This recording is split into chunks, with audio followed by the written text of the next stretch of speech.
all had to make aliens with no faces seem happy, mad, sad, emotions. How do you do that when they don't have a face? It's kind of a classic animation exercise.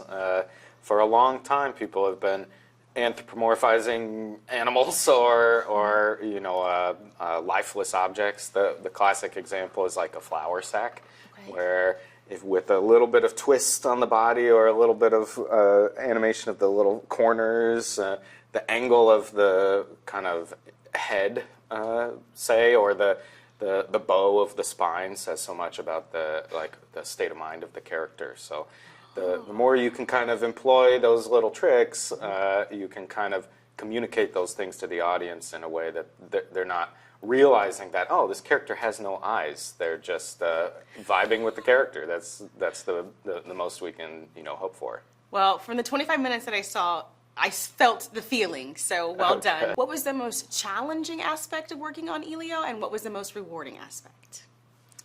I think the most challenging aspect of working on Elio was just the number of different species that we had to bring to life and create a rig for and create a sort of movement language for, and then bring to life in a convincing way, because each of them is so different in their design and in their implementation that it was like a new challenge for everyone.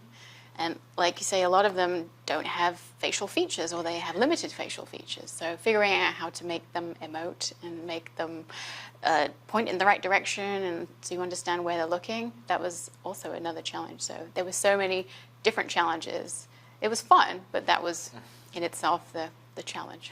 Every day when we go to dailies and we see the work that the animators are doing to bring to life the characters, because when we give them the work, they're very static and very still, and the characters are just moving around, emotionless in some ways. And then a few days, weeks later, you're seeing them come to life, and every day is kind of a fun surprise.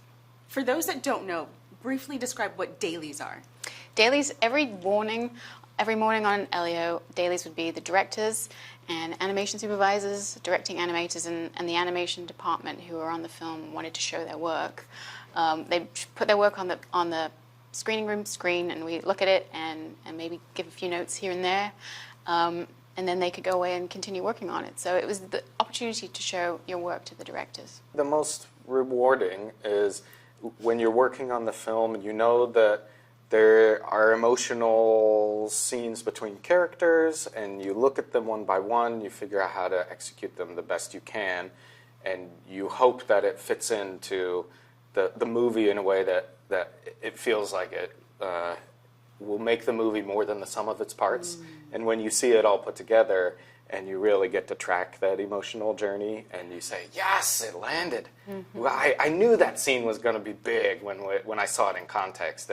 And when you do, and it, it makes you a little weepy, say, then you realize, yeah, we really did something that's going to connect to people, we hope.